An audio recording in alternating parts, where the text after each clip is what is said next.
All righty, people. We have a game heading into overtime, and Mr. Jackson Smith and Jigba himself having a career day. Currently the second highest scorer in fantasy football.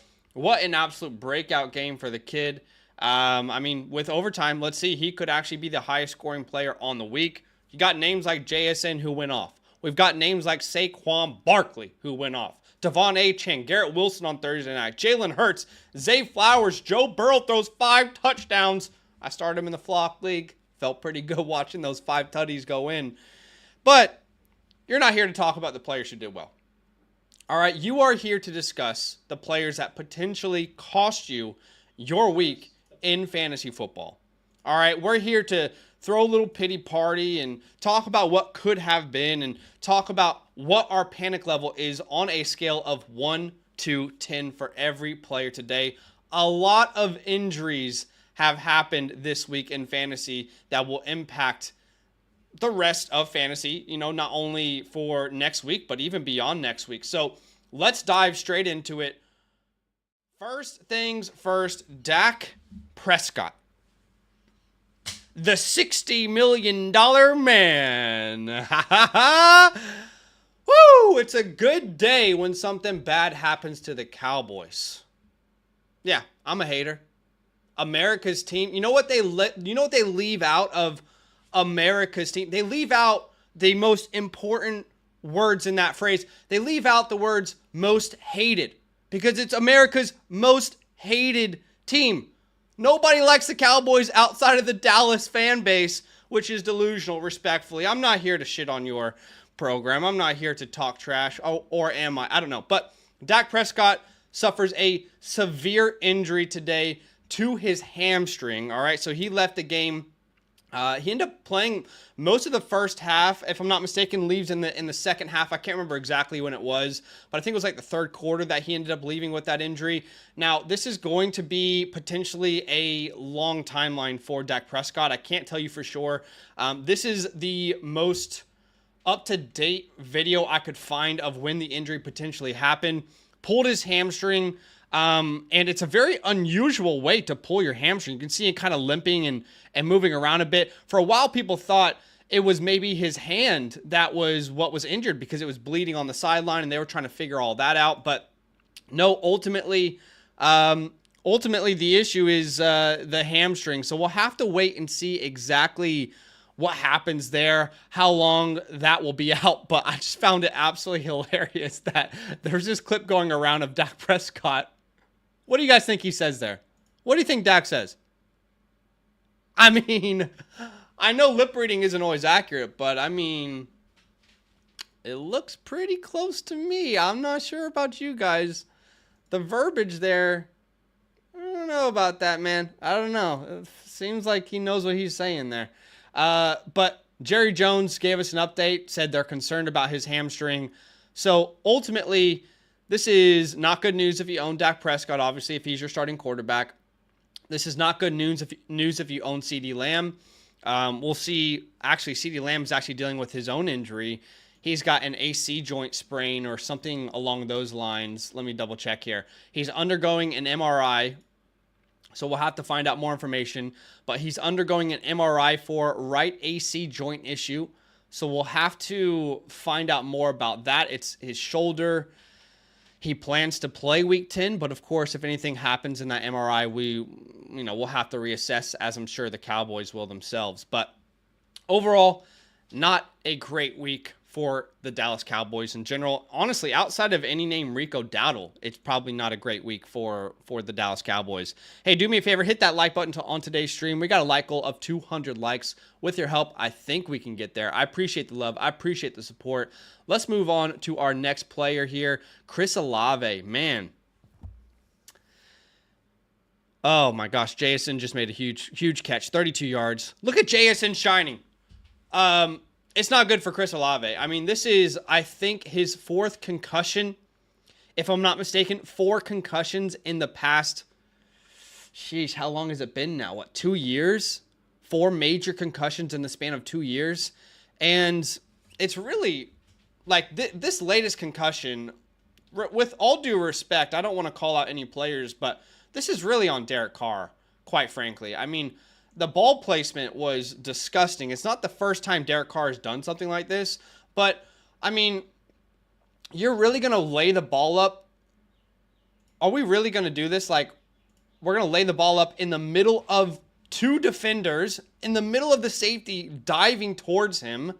You're going to leave it up, and you're not even going to place it in the breadbasket. You're going to make him jump up the ladder. I mean, this is just classic Derek Carr. Now, I don't know if you guys saw, but Michael Thomas had some words to say about that on Twitter. But, yeah, this again, the fourth concussion. You can see, again, actually a very, very scary sight. We don't need to watch it again. We'll watch the throw one more time. Again, like, what are we doing here? What are you asking of Chris Olave? In between two defenders. I mean, if that ball is here, Chris probably has time to do the Tyler Lockett route or the Tyler Lockett move. He just lays on the ground after the catch. But you're putting him in such a terrible position, man. Like, what are you doing? And it was very serious. It was. I mean, Chris Olave, when you have reports, people saying the player's moving their arms, he's dapping people up on the stretcher. He ended up going to the hospital, and the Saints PR team said he's out for the game. He has movement in his extremities, undergoing further evaluations at, the medical centers in Carolina. I mean, this is serious stuff, right? I mean, this is no good. I mean, you can see all of the players, both the Panthers and the Saints, were all huddled around him, all very concerned. This is going to be, in my opinion, a multi-week absence for Chris Olave. Could be wrong. I could definitely be wrong. But this feels like a multi-week absence for Chris. I hate that that's the case. I just traded for him in the Flock League. I obviously feel bad for him as a person. But, yeah, this is unfortunate. And it's not the first time that Derek Carr has put his receivers in harm's way. So, ultimately, if you own Chris Olave, the reality is that he's probably not going to be out there next week. There's a very good chance he could miss multiple weeks. I wouldn't say IR, but I wouldn't also rule it out. Like, I don't know at this time. Think about Tua. Like, this is kind of a similar situation. A guy who's had multiple concussions in the span of a couple years. Not even multiple. Like, multiple could be 2. Multiple could be 3. 4 concussions. Serious concussions. So, yeah, this could be a long time out. And he looked on track to have a really, really good game. He only played, what, guys? The notification of him being out happened within like the first 5 minutes of the game starting. And he already had a catch for 13 yards. The game was competitive, coming off a 14-target game. He probably would have had a damn game. It's a shame, man. It's a real shame. But I would not expect to be with Chris Olave for this week, if not multiple weeks. It's a shame because he also had Atlanta on the schedule, Cleveland on the schedule. Their bye is in week 12. So he might be out multiple weeks, including week 12, just to get him right. I think that's a real possibility, unfortunately. All right, let's move on to Drizzy Drake London. So here's the good thing for Drake London. The good thing is at least Drake London scored the touchdown before he left the game, right? I played Chris Olave in the Flock League against Bush. I'm left with 2.3 points, and obviously a player who's got a long road ahead of him to really getting healthy. Some serious stuff there. But at least Drake London caught the ridiculous touchdown, the one-on-one beat your man type of touchdown. And he gave you a touchdown before leaving with that injury, but it's not 100% sure just yet what the injury is. You can see the touchdown here. You can see he fell quite hard on his hip. I mean, the guy goes all out for it. He's literally, giving everything he has to get that ball, and he lands directly on his hip. Yeah, I mean, there's really nothing breaking his fall there. Some Twitter doctors thought he would come back. There was definitely a couple times where they had a camera on the sideline and he was working out on a bike, but he didn't come back into the game. This was pretty funny though. After he scored the touchdown, he does the same celebration here, but later on we saw Monra do this as well. But what was funny is, like, if your hip is hurting that bad, I don't know. I don't know, man. That seems like a choice to make that celebration if you're not going to come back into the game. I don't know, but we love Drake London here. So, there's absolutely no hate. No hate. But, yeah, he is someone you're going to have to monitor throughout the week. It's very rare that a player leaves a game with an injury, and then it's not something that they have to, think about recovering in the next week. I wouldn't be surprised if he missed a week here. All right, let's talk about Keon Coleman. So Keon Coleman was on my bust list video this week. Didn't work out for him. I was a little bit concerned about the matchup, but more concerned about the amount of mouths that they have to feed in Buffalo on a week-to-week basis. He comes out. His first target could have been a touchdown, but he dropped it, and it actually ended up being an interception. So knowing that Amari Cooper will come back at some point, oh my gosh, the Rams just won it in overtime. Demarcus Robinson touchdown. All right. Well, great day for Jackson, but the Rams end up winning it. Honestly, the Rams are a scary team right now, especially if Puka can stop getting them left, right, good night. Okay, so Keon Coleman. Not a great day for Keon Coleman. Now, there's more to just him busting in fantasy football, okay? And the more that we're talking about here is the injury to the wrist. Now, we don't know how serious this injury is just yet, but there could be a wide range of outcomes for Keon Coleman with this injury. So, for example, you can see the video here, kind of helmet to wrist contact. You can see Poyer. Honestly, it wasn't a bad hit, to be honest. Like, he kind of led with the shoulder pad. Ooh, from that angle, I can see why they called it. But contact was made with the wrist and the helmet. You can see right there. I think that's when the injury occurred. Banged up Bills, which I'm surprised. I mean, I guess that's an account solely dedicated to Bills injuries. But he was holding his arm walking to the locker room, getting x-rays. This guy says, looking at the replay, it looks like Poyer's helmet makes contact with the wrist. So this is definitely something that could be serious. I mean, we'll have to monitor practice reports. We'll have to wait for the MRIs, but you can see right here that helmet to wrist contact probably bent his wrist back a little bit as well. I mean, look, if it's a one-on-one and it's a wrist versus a helmet, the helmet's going to win most of the time. So another injury, guys, this week that we have to monitor. These injuries are racking up, they're piling up, but it's something that we're going to have to monitor. And if you own Amari Cooper, it's potentially they're going to need him next week. So that'll be interesting to watch for sure. Do me a favor, hit that like button. I got a like goal today of 200 likes. With your help, I know we can get there. All right. So we got to talk about Puka Nacua. The range of emotions for Puka Nacua owners. Could you imagine? I mean, I wasn't able to draft him in any leagues. We drafted Cooper Kupp. It was just, I liked both of these guys. I loved Puka Nacua, but ultimately he was like a first round, early second round pick. And Kupp was more like a fourth rounder. So it was just easier to draft Cooper Kupp team construction wise. And I can't imagine what Puka Nacua owners are going through right now. Can you imagine this season for a Puka Nacua owner? Okay, so the first, 7 weeks of the season, just pure sadness. You are stuck in darkness. The retreats that Aaron Rodgers goes on, the ayahuasca retreats, and then he hides in darkness or whatever the hell the guy does. You're not even taking the ayahuasca. You're just in a dark room for 7 weeks, okay? And then you get let out of the room, all right? You get some free time. You go out in the sun. Okay, look at this surprise. My darkness era has ended. Puka Nacua is now playing football on Thursday night. Great, fantastic. And then he comes out on a snap count and has 7 catches, 106 yards. Oh my goodness, life is grand. I have Puka Nacua back into my lineup. And then midweek, wait a second. They say that he's dealing with an injury with his knee. Now his status is in danger for week number 9. Oh, but no, don't worry. He's fine. He's going to play. Only for all that to happen, for my guy to go Mike Tyson, a little left, right, good night, a little uppercut action, and he gets disqualified from a game. It has been so long since a wide receiver has been disqualified from a game. I mean, I think, is Mike Evans the last one to do it? I honestly can't remember. But yeah, it's been a while, but I don't think this will lead to a suspension. Honestly, it was kind of soft from the refs.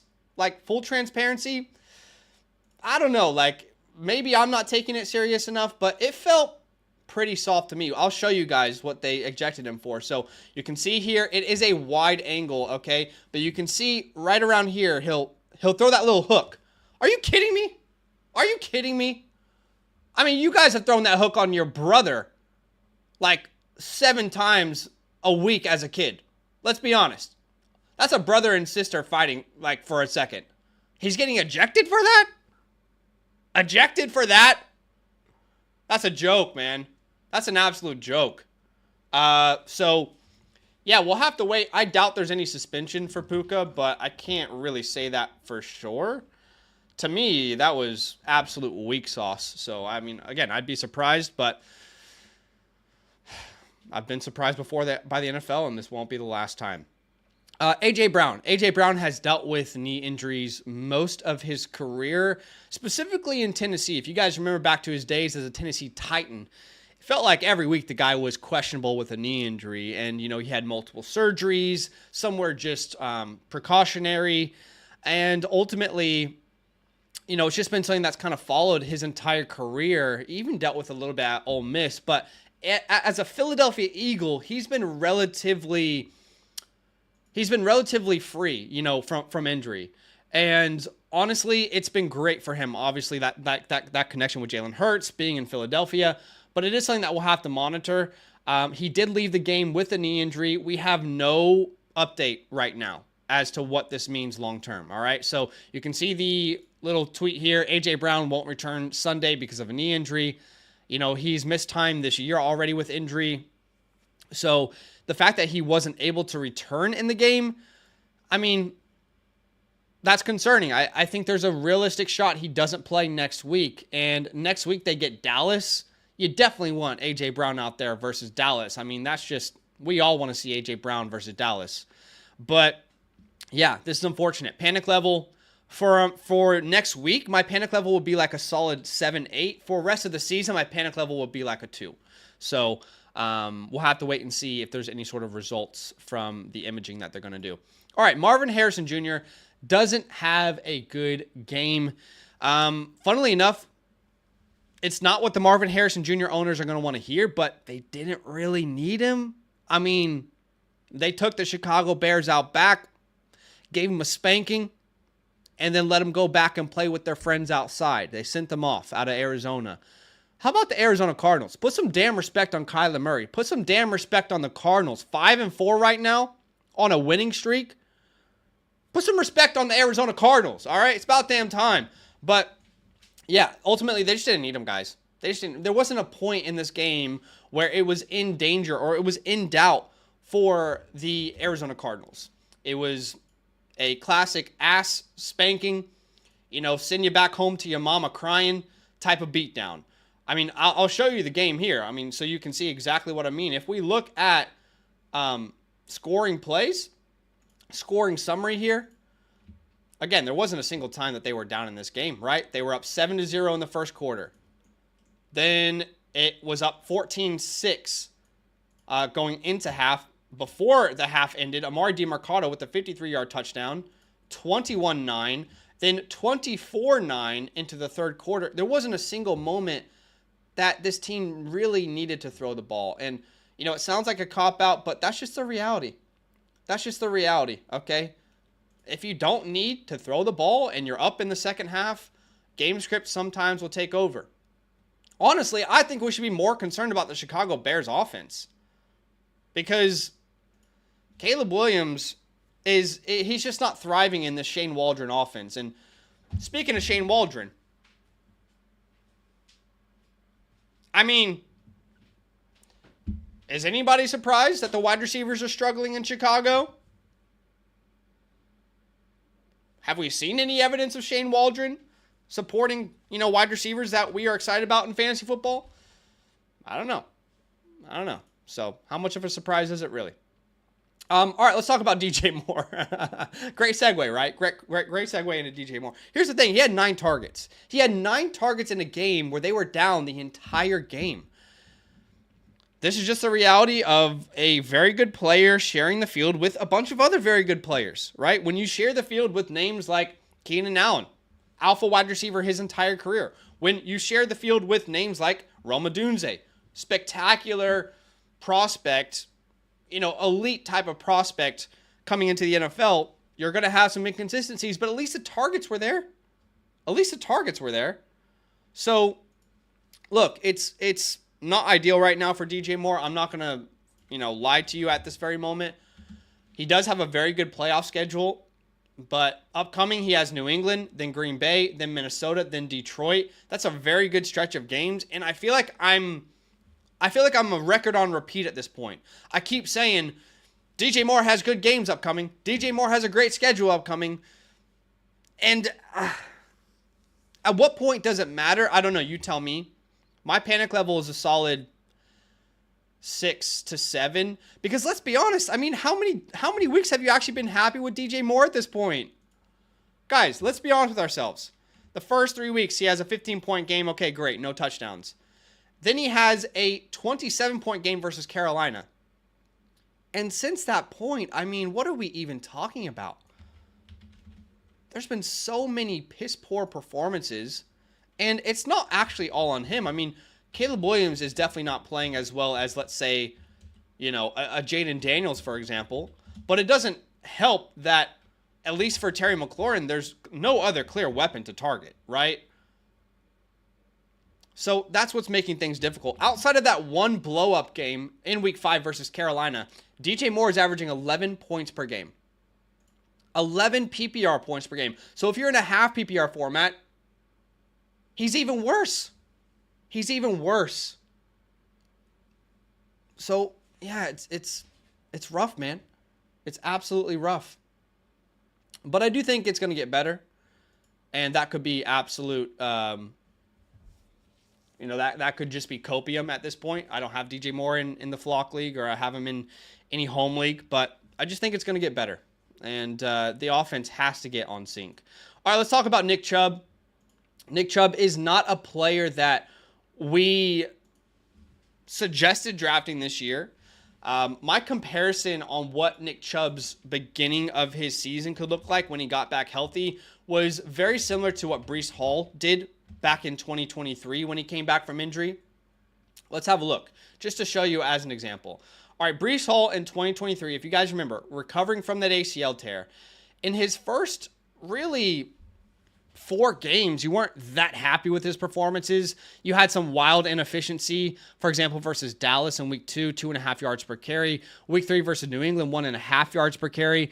And, you just kind of had this season where there was a lot of inefficiencies. He wasn't really fully himself. He was actually thriving as a receiver rather than some, super efficient type of player. You had so many games under 3 yards per carry, 2 yards per carry, 2.3, 2.1, 3.1, 1.4, 3.2, 1.5, 2.2. You had so many inefficient games, and that's kind of what we were predicting for Nick Chubb here in 2024, and it's kind of come true at this point, right? I mean, 2 yards per carry in week 7. He got the touchdown, so you got bailed out.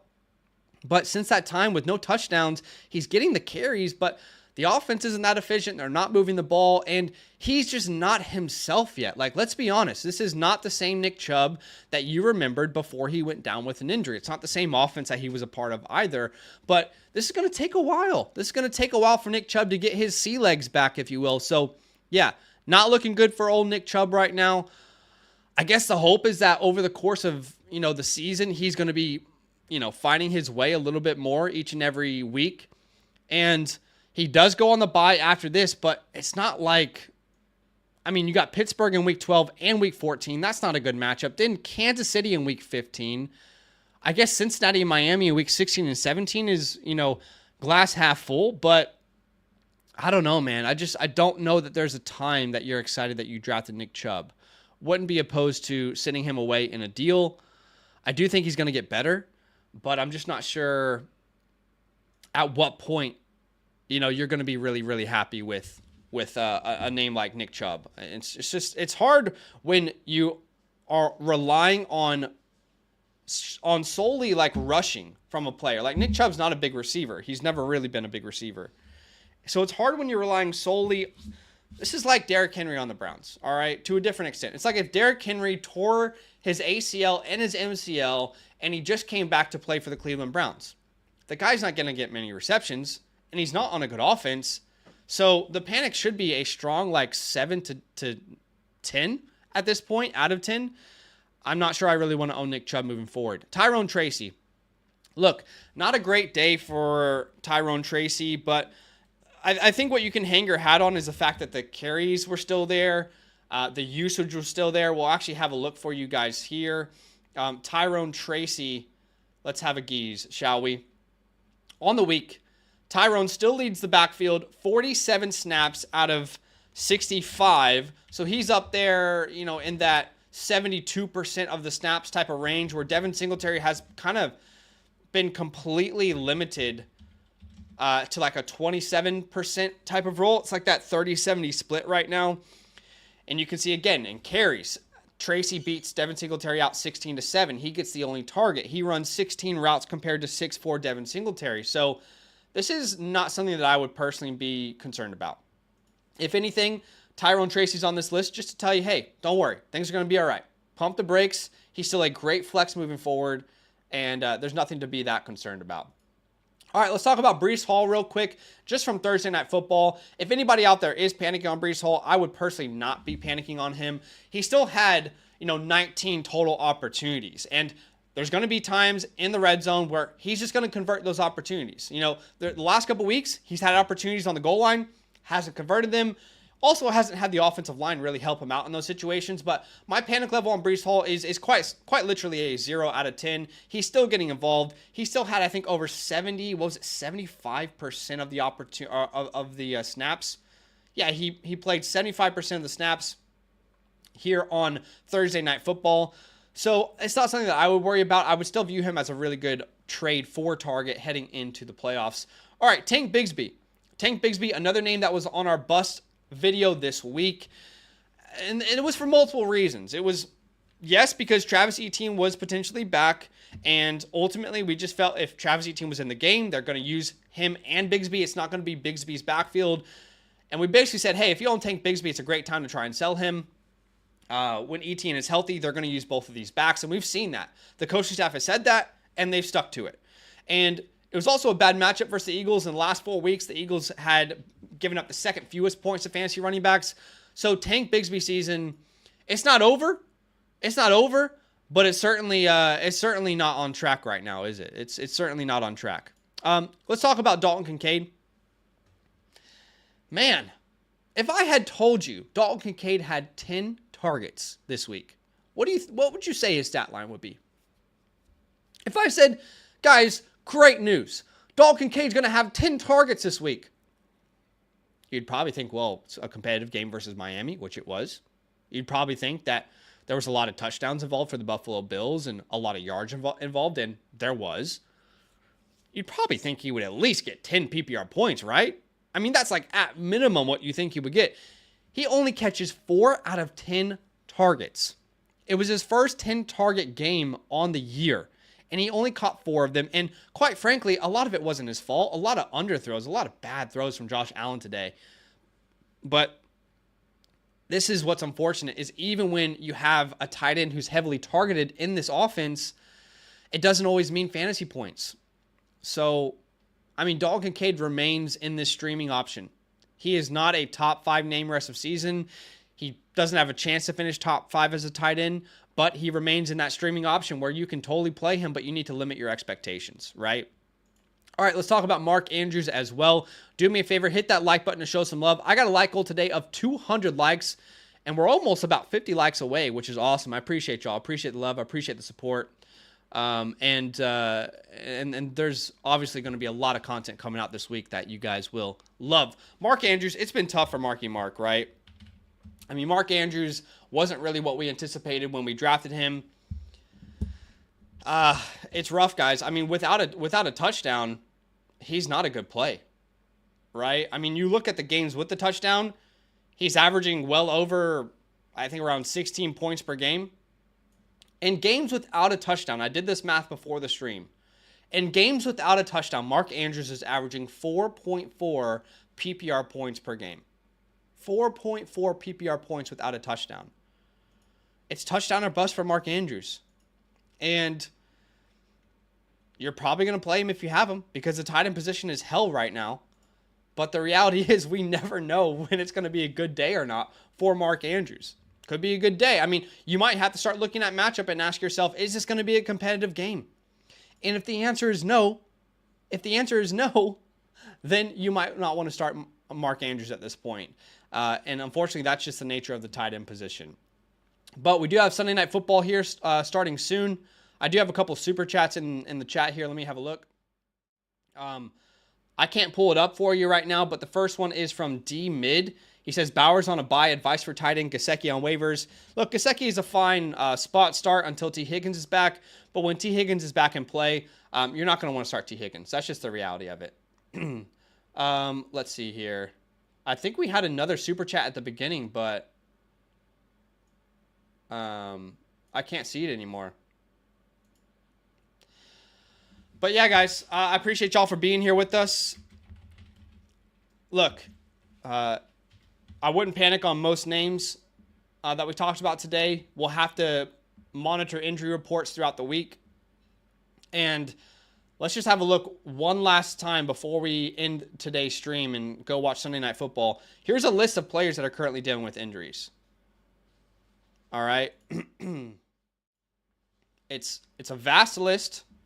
Dak Prescott with the hamstring, which we talked about. It's not good. Very bad. CeeDee Lamb with the shoulder. He should play, but with no Dak Prescott, it's going to limit his upside.